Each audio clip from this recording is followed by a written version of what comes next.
Hello, future doctors. How are you all? Welcome back to Medsteps Internal Medicine series by Dr. Anand. So, now we are doing episode 7 liver cirrhosis. So, what it means? Imagine an organ in our body that works silently every second, and it will help to do detoxification of your blood and producing essential proteins and regulating metabolism and maintaining your immunity. But when this organ gets repeatedly injured for years, gradually, and it slowly changes its structure, the smooth, soft liver becomes hard, nodular, and unable to perform its function. This condition we call liver cirrhosis. So today in this video, we will understand what happens inside the liver during cirrhosis and why this fibrosis occurs, causes and risk factors, clinical features, complications, diagnosis, and how to do management and everything. So before understanding liver cirrhosis, we must know what a normal liver do. The liver size, the liver is the main largest internal organ and the weight will be 1.5 kgs we can see. So the major function of liver is it will do metabolism, detoxification, bile production, and some coagulation, synthetic function, and immune function. Okay, so without time waste, let's begin. So first of all, liver cirrhosis. Liver cirrhosis. If you're seeing definition, you can see here, cirrhosis results from necrosis of liver cells. So the cirrhosis is the final common pathway of chronic liver injury characterized by diffused hepatic diffused hepatic fibrosis, and we can see because of the thing we can see regeneration, nodule formation. Then after we can see distortion of the normal liver architecture. So the liver architecture will reduce because of this the thing we can see impairment of liver function and gross distortion we already discussed, and it will leading to complications such as portal hypertension. So whenever patient have any liver cirrhosis, it will leading to progressive loss of liver function.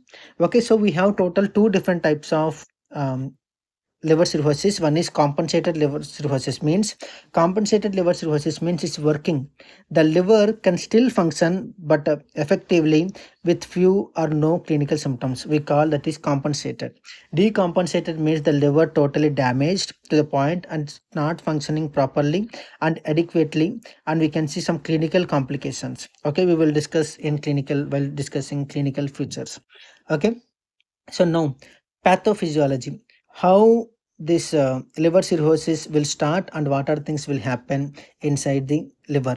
So first of all, we have total two different types of liver cirrhosis, compensated and decompensated, right? So whenever patient have chronic liver injury because of example like alcohol, if patient have any hepatitis or non-alcoholic fatty liver disease, or if any patient have any autoimmune hepatitis, then what it will happen, abnormal connective tissue will production and deposition inside the liver. So then what will happen, the liver will become into fibrosis. Okay, it will become fibrotic and the distortion will happen and hepatic architecture will change. So here we have some hepatocytes. Hepatocytes means the hepatic cells. The hepatic cells will damage, and if you're seeing here, the in histological we can see two different types of nodules. One is micronodular and macronodular. In micronodular, it will mostly caused by if any patient like more amount of consumption alcohol patient, and if any patient have biliary tract disease, then it will cause micronodulars. Next one, macronodulars. If patient have any chronic viral hepatitis, it's depending on size of nodules, although mixed picture is also seen. So in major clinical consequences, the we can see liver cirrhosis, it will impede hepatocyte function. Why? Because hepatocytes will become damaged. Then after we can see increased intrahepatic resistance and development of hepatocellular carcinoma in end stage of liver cirrhosis. Okay, so here what happened, whenever the hepatocytes got damaged, then after it will activate of Kupffer cells. This is very important. in liver we can see some Kupffer cells. The Kupffer cells will activate and it will release three different types of inflammatory cytokines. One is TNF alpha and interleukin 6 and TGF beta. Okay, then after it will activate the hepatic stellate cells. It normally store vitamin A and they transform into myofibroblasts and it produces excess collagen. Then after we can see fibrosis formation, fibrous septa developed between hepatocytes. Normal liver architecture is destroyed and it will forms regeneration nodules. We already discussed that is micronodule and macronodule. Then after what will happen here is the multiple circulatory abnormalities we can see in liver cirrhosis closely linked to the hepatic vascular alterations resulting in portal hypertension. So the final result, if patient have liver cirrhosis, what will happen here? First one liver cirrhosis, then after it will lead to portal hypertension, then after it will cause liver failure. Okay, so this is the pathophysiology of liver failure. So next we can see here some causes. So causes we can divide. Okay, we already discussed based on nodules or morphological structure. Or here we have a mnemonic for causes of liver. That mnemonic we called VANISH. VANISH. What it means? V means viral hepatitis. That means approximately 10% of cases we can say type B, C, and D, and these are the most common causes. Okay, so here we can see V means viral hepatitis, mostly type B, C, and D. Next we can see that is alcohol. Alcohol is the more amount of alcohol consumption also can cause liver cirrhosis. Then after N means non-alcoholic fatty liver disease. Okay, next I means immune causes like autoimmune problems like primary biliary cholangitis, primary sclerosing cholangitis, autoimmune hepatitis, and sarcoidosis. These are the things will come. Okay, next we can see here that is S means storage diseases. Storage diseases means if patient have like hemochromatosis, alpha 1 trypsin diseases, okay, and Wilson diseases and galactosemia will be like rare cases. Congenital tyrosinemia, glycogen storage disease type 4, and cystic fibrosis. So these are the storage diseases we can see. Next one, H means hepatic obstruction. It's maybe because of hepatic venous outflow obstruction like hepatovenous disease, Budd-Chiari syndrome, congestive hepatopathy. Okay, and some drugs also can cause like methotrexate, amiodarone, and methyl dopa. So these are the drugs can cause liver cirrhosis. Okay, and already I mentioned about yeah, micronodular and macronodule. Micronodule means it must be less than 3 mm. If you're doing any ultrasound, we can check the nodule will be like less than 3 mm. Whenever patient have micronodule less than 3 mm, we have to suspect alcohol cirrhosis. If macronodular cirrhosis means it's greater than 3 mm nodules. So that is we call chronic viral hepatitis can cause that type of macronodules. Okay. So next we can see how alcoholic cirrhosis, how alcoholic cirrhosis can cause liver cirrhosis. If you're seeing here, we have to understand alcohol metabolism. For example, this is alcohol. So in alcohol metabolism, we can see first of all, whenever the patient taking more amount of alcohol consumption, we can see acetaldehyde will form. Then after we can see oxidative stress in liver. Then after hepatocytes will get injury. Then after inflammation will happen. For preventing that inflammation, the body will react. Then it will cause fibrosis. So whenever the alcohol consumption patient have like 20 to 30 grams per day, if they are taking alcohol intake in females, like 40 to 60 grams per day if males taking alcohol, that is long duration consumption can cause liver cirrhosis. Okay. So next we can see here some clinical features. In clinical features, the patient can present with two different types of symptoms. One is compensated symptoms, cirrhosis symptoms, and decompensated cirrhosis symptoms. Okay, so first of all, we can see here that is compensated compensated as liver cirrhosis. In compensated liver cirrhosis clinical features, the liver still maintain functions, but the patient may present with the fatigue, weakness, and mild abdominal discomfort, often asymptomatic. Next, we can see that is decompensated liver cirrhosis clinical features. It's like major complications we can see here. It will be like we can see jaundice. Yeah, we can see jaundice is due to uh, reduced bilirubin metabolism and impaired bile excretion. Okay. Next, we can see here that is in signs of portal hypertension. In signs of portal hypertension, the patient will get ascites.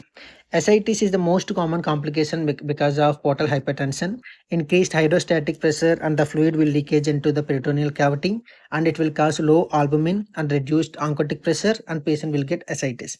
And caput medusa, okay, and splenomegaly and variceal hemorrhage we can see. Variceal hemorrhage, why?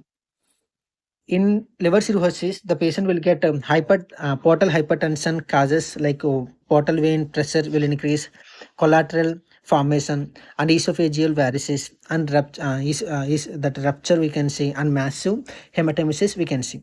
Next, we can see that is signs of hepatic encephalopathy. Hepatic encephalopathy means the liver fails of detoxification. Here, what will happen whenever the liver fails? Here in body, in blood, the ammonia, the ammonia will increase. What will happen? The ammonia will increase, then after it crosses the blood brain barrier, then after we can say astrocytes, the blood brain barrier, we can say the astrocytes will swell, then after the patient will get altered mental status. So things we can see like confusion, sleep disturbance, and asterixis and coma. This type of symptoms we can see in liver patients. Next, we can see in severe cases we can see hepatorenal syndrome also, we called HRS. Hepatorenal syndrome means it's like function kidney failure due to severe liver disease because of portal hypertension. The patient will get splanchnic vasodilation and the reduced effective blood volume, and the renal will get vasoconstriction and reduced glomerular filtration rate, then after kidney failure. Okay, so here we can see some chronic liver disease. If you're doing physical examination, in physical examination you can see this type of this type of things. First one, nails. In nails we can see leukonychia, terry nails, and clubbing. Okay, so here and we can see palmar erythema and Jupiter's contracture we can see. Then after in skin we can see spider navy. You can see here this type of spider navy you can see. Okay, why you are seeing that spider navy and everything means because of portal hypertension. Okay, and we can see spider angioma also due to increased estrogen and palmar erythema and jaundice. And if patient have any hormonal changes because of liver cirrhosis, the patient will get hormonal changes, so the patient will get gynecomastia like atrophic testes and loss of blood hair. This is gynecomastia. Okay, so next we can see here that is um, and loss of libido, and its causes because of reduced estrogen metabolism. Next, we can see some abdominal signs like ascites, hepatomegaly, and xanthelisma because of metabolic problems, and small shrunken liver late. In late cases, the liver will become shrink, and splenomegaly also we can see. Then after neurological signs, we can see flapping tremors because of hepatic encephalopathy, that we call asterixis, and parotid enlargement also we can see. Okay, so these are the things. um, Next we can see here some complications of liver cirrhosis. The liver cirrhosis complications you can remember through PAVHCC. PAVHCC. P means portal hypertension. Portal hypertension. A means ascites. V means variceal bleeding. We can see because of increasing portal hypertension and hepatic portosystemic encephalopathy and hepatic encephalopathy. Next, you can see hepatorenal syndrome or acute kidney injury. Next, you can see hepatopulmonary syndrome. Next, hepatocellular carcinoma, bacteremia, infection, malnutrition, osteoporosis. Okay. So these are the things, main important complications we can see with liver cirrhosis. How to diagnose liver cirrhosis? Whenever patient coming with liver cirrhosis, first we have to do blood test. That is blood test like full blood count. Okay, so here the bleeding, it can cause bleeding like anemia, macrocytic anemia in alcohol. Okay, then WCC, the white blood cell count will reduce and platelets we can see, and it indicates hypersplenism. So in liver, next we can see some biochemistry test, that is liver function test. In liver function test, we can see increased bilirubin, ALT, AST, and gamma GGT. Okay, and we can see some decreased coagulation things like clotting factors like reduced albumin and increased INR. Okay, in urinary analysis, it can show hyposodium, renal function derangement, and hepatorenal syndrome.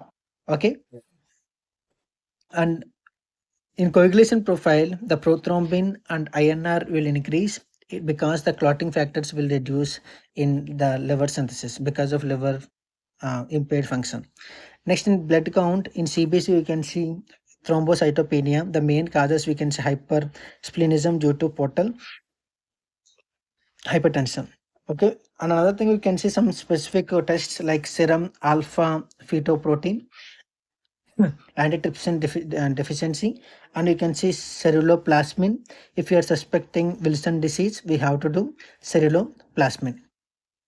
Okay, and serum alpha fetoprotein for alpha 1 antitrypsin deficiency. Okay, next we can see here iron studies and HFE gene mutation we have to do if you're suspecting hemochromatosis.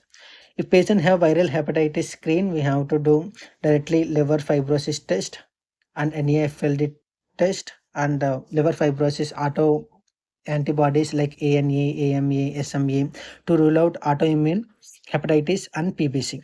Next, in imaging, first we can do ultrasound. Ultrasound is the main features we can it will help to detect cirrhosis and hepatocellular carcinoma and will assess to for splenomegaly and ascites. In ultrasound, we can see nodular liver surface, coarse echo texture, and splenomegaly and ascites. Next, we can see fibroscan. Fibroscan, it will measure liver stiffness, higher stiffness, more fibrosis. Okay, so next we can do liver duplex, that hepatic venous outflow obstruction. It will help to assess. Next, we can do CT and MRI to detect complications of cirrhosis such as splenomegaly and ascitic or hepatocellular carcinoma. Next, we can do some endoscopy. In endoscopy to detect esophageal varices. Ascitic tab to identify cause, rule out of infections based on that SAG criteria. We will discuss the SAG criteria in upcoming videos. Next, we can do liver biopsy to confirm the diagnosis. Okay, so this is the main investigation. Okay, next we have another we have one score we called Child-Pugh score. The Child-Pugh score will help to use it to assess severity and based on parameters. The parameters we have A, B, C, D, E. So in these parameters, how we have to interpret it based on the term points. So in parameters, first of all, we can see albumin. Albumin means the albumin, serum albumin we are going to check. It must be like 1 to 3 points based on these values. Okay, if you want these notes, I will share through our Telegram channel, Medsteps Medical Education Telegram channel, or if you are following in Instagram, Dr. Anand channel. If you are messaging me about liver cirrhosis, I will share this notes. Okay, so first one, albumin, the patient will get 1 to 3 points. Next, we can see B means bilirubin. Bilirubin, it is based on these values we have points. Next one, C means coagulation, INR. D means drum, means abdomen, drum abdomen means ascites, E means encephalopathy. 1, 2, 3. So how we have to interpret it based on this class A, class B, class C. In class A, 5 to 6 points if you are getting means the patient have 1 year survival and or 2 year survival, we can tell that severity. Next, class B, 7 to 9 points means 1 year survival, we can give 2 years of survival. If class C means 1 year of survival, 2 years of survival, or liver transplant. Okay, so these are the things. Next, how to manage the how to do management of um, liver cirrhosis. So first of all, we have okay. So we have acute cases. In normal if patient like asymptomatic, we can treat the cause. First of all, the patient have to quit alcohol, complete alcohol abstinence. Okay. Then after we have to ensure adequate nutrition, patient getting or not on calorie and protein intake. If patient have hemochromatosis, we have to treat that patient hemochromatosis with venesection. Okay, then after if patient have viral hepatitis, we have to treat that viral hepatitis based on the patient antiviral therapy we have to give. If patient have steroids or patient autoimmune chronic active hepatitis, we have to use steroids, and we have to avoid hepatotoxic drugs. And if like patient have NAFLD, non-alcoholic fatty liver disease, the patient have to do weight reduction and exercise and diabetes control. Okay, and we have to do we have to manage the complications of liver cirrhosis. We have to do screening of esophageal varices and cholestyramine. It will help with pruritus, and we have to use we have to manage hepatic encephalopathy with appropriately with oral lactulose we have to give, and we have to do management of ascites. We will discuss ascites in upcoming videos. Next, we have to screen of management of osteoporosis. Then after, we have to monitor and we have to screening of hepatocellular carcinoma. We have to do ultrasound and with or without alpha fetoprotein every 6 months as surveillance of hepatocellular carcinoma. Then after, we have to do liver transplantation, the only definitive treatment for liver cirrhosis. Okay, then after we have to prevent complications. How?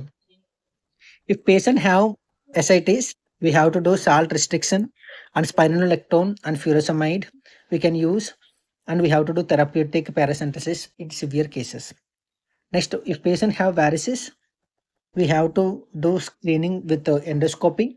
Then after we have to treat if non-selective, we have to treat with non-selective beta blockers like propranolol and carvedilol. In for acute bleeding, we have to use octreotide and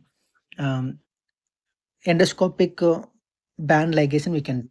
Next, if patient have hepatic encephalopathy, the treatment will be like lactulose. We have to use like 30 to 60 ml. We can use. The main mechanism is the lactulose will help to acidify colon. It will convert the ammonium NH3 to NH4, and it will help to reduces absorption. If patient have hepatorenal syndrome, we can use albumin and vasoconstrictors and liver transplantation in severe cases. Okay, so these are the things. Next, in upcoming video, we are going to discuss about ascites. Okay, so in liver transplantation, the only definitive cure for advanced liver cirrhosis, that indications will be like, and if patient have end stage liver disease, okay, and recurrent complications, and we have for liver transplant we are using MELD score. If the MELD score is high, then we have to do liver transplantation. In exam point of view, if you are doing internal medicine and rotation exam, or if you are preparing for MBBS or FMGE, the most common cause of they can ask some questions like tell me the most common cause of liver cirrhosis worldwide. That is chronic viral hepatitis, alcohol, and non-alcoholic fatty liver disease. It's based on regional dependent.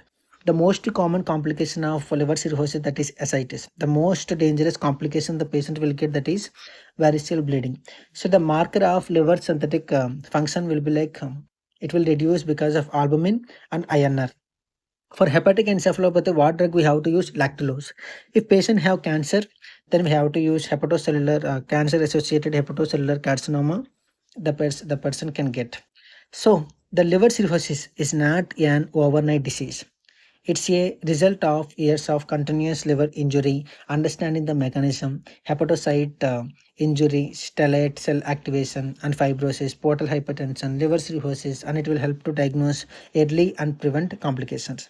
So the early detection, lifestyle modification, and treating the underlying cause and timely transplantation can significantly improve survival.